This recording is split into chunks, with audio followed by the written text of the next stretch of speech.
우리 중앙지방법원장님, 네. 예. 방금 어느 여당 의원님께서 야당 대표에 대한 공개 재판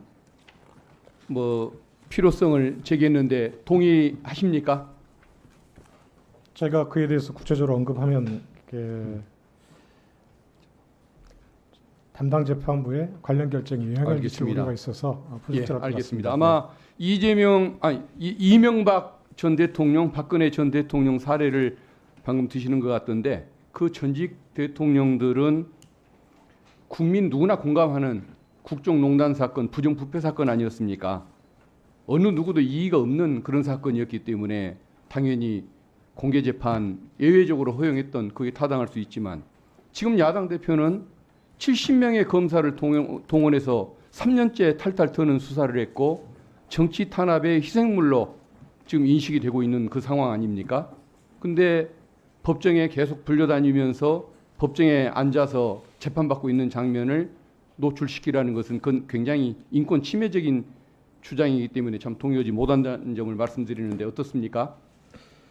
예, 계속 말씀드렸듯이 이번 재판장 허가사항이고 재판사항입니다. 알겠습니다. 재판부에서 피고인의 의사를 고려하고 공공이익과 피고인의 사익을 비교 형량해서 잘 판단하실 것으로 생각합니다. 알겠습니다. 네. 그리고 이제 또 재판 지연 문제를 방금 지적을 하시던데 지금 재판이 지연되고 있는 것은 검찰이 수백 명, 한 4,500명 될 겁니다. 합하면 그런 증인들을 계속 제시를 하고 무리한 수사, 무리한 공판 진행을 하다 보니까 증인이 많아서 늦어지는 것이지 지금 국감기간 중에도 성실하게 재판에 임하고 있는 피고인의 탓을 하는 것은 굉장히 책임전가라는 생각이 들기 때문에 국민들의 오해가 없기를 바라는 마음으로 우리 중앙법원장님께 질문을 드렸던 것입니다. 네. 참고해 주십시오. 네, 감사합니다. 우리 수원 고법원장님께 질문을 좀 드리겠습니다. 우리 수원 지법원장님께도 이어질 질문이기 때문에 조금 같이 들어주시면 좋겠습니다. 수원지법 그 1심에서 대북 송금 사건으로 이화영 부지사를 좀 앉아 계십시오. 나중에 제가 요청드리겠습니다. 이화영 그 부지사를 유죄 선고를 했습니다. 그래서 지금은 고법의 항소심에 가 있지 않습니까? 근데 이 사건은 김성태 쌍방울 회장 김성태의 진술이 결정적인 역할을 했던 사안입니다. 근데 유죄가 1심에서 선고된 이후에 법정 밖에서 또는 그 이후에 제시되는 수많은 증거들이 나오고 있습니다. 예를 들면 1심 판결 이후에 필리핀 마닐라에서 돈을 받았다는 그 북한의 리오남, 그 사람은 범죄 현장에 온 적도 없다는 증언들이 수없이 나오고 있습니다.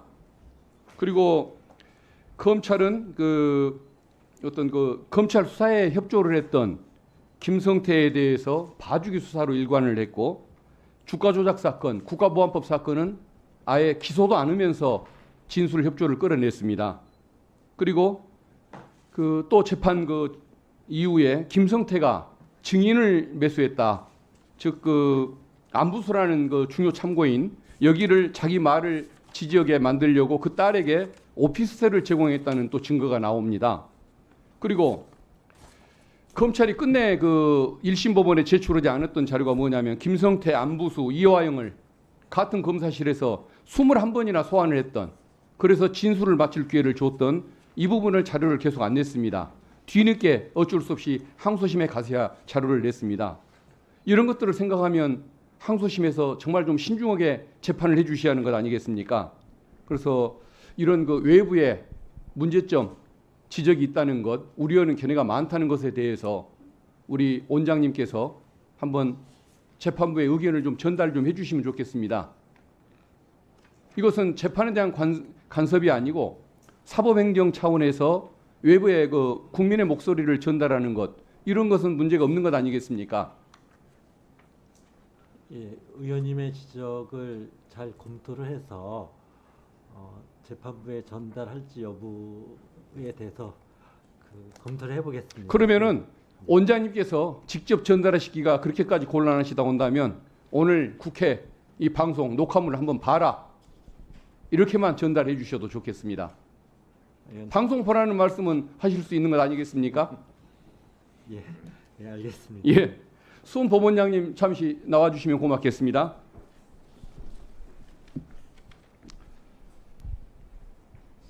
이화영 부지사에 대해서 그 대북 송금 사건 1심 유죄를 선고했던 원심 재판부 수원지법 아닙니까? 예, 그렇습니다. 근데 그분이 또 하필이면 이재명 대표에 대한 사건을 또 맡았습니다.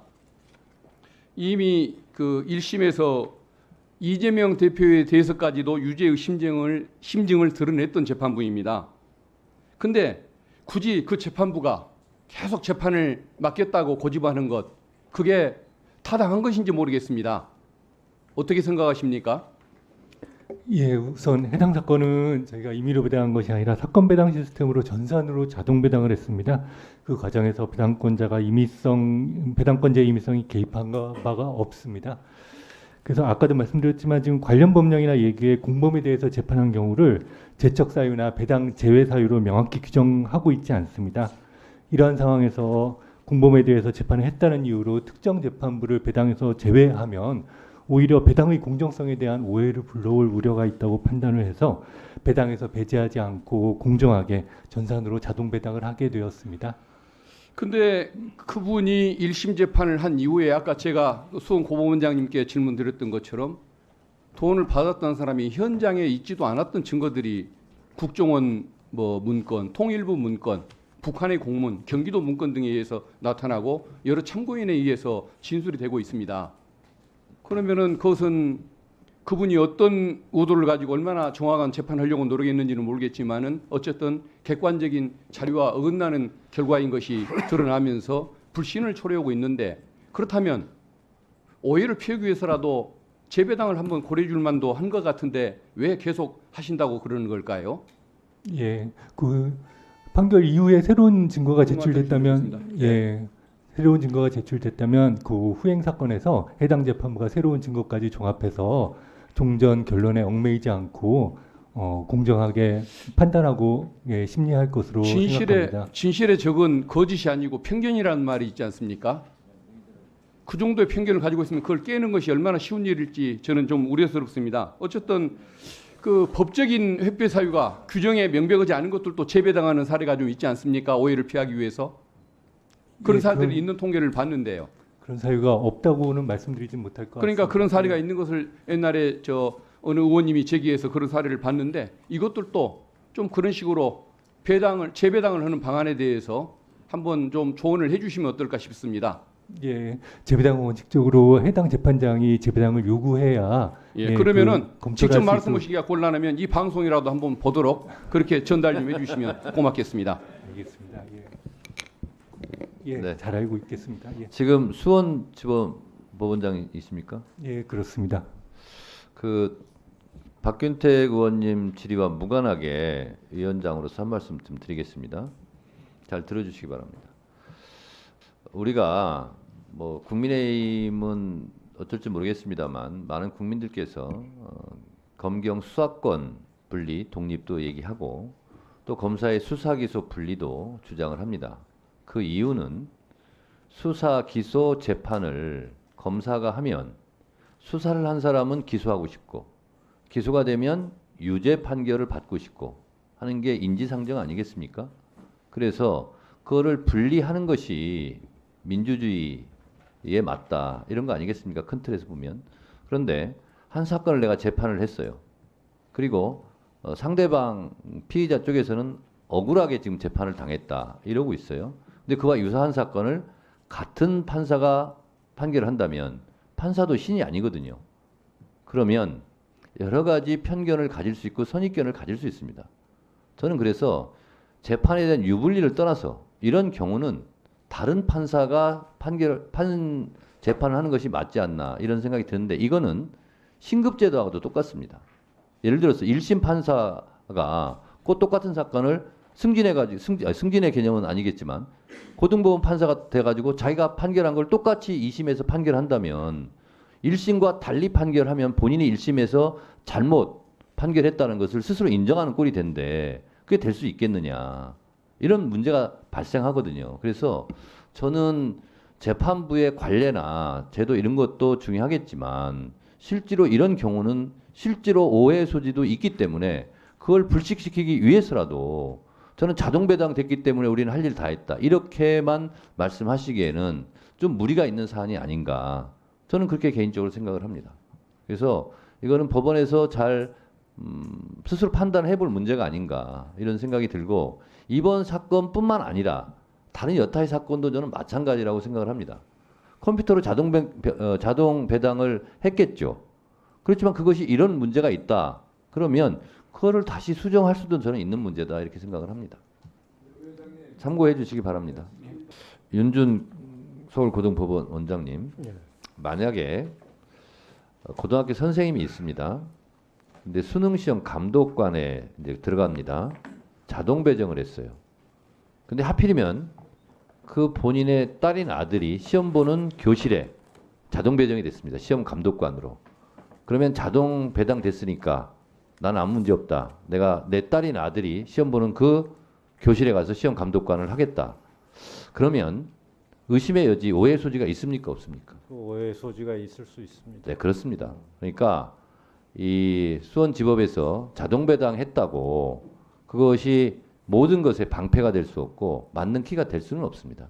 저는 이것은 상식적인 문제이고 인지상정의 문제이다. 저는 그렇게 생각을 합니다. 참고하셨으면 좋겠습니다. 제가 인지상정, 상식을 제가 얘기하는 겁니다. 박준태 우리 의원님은 국민의힘 의원님 중에서 비교적 건강한 상식을 가진 분으로 생각하고 있습니다. 잠시 감사를 중지하였다가 2시 30분에 감사를 계속하도록 하겠습니다. 감사 중지를 선포합니다.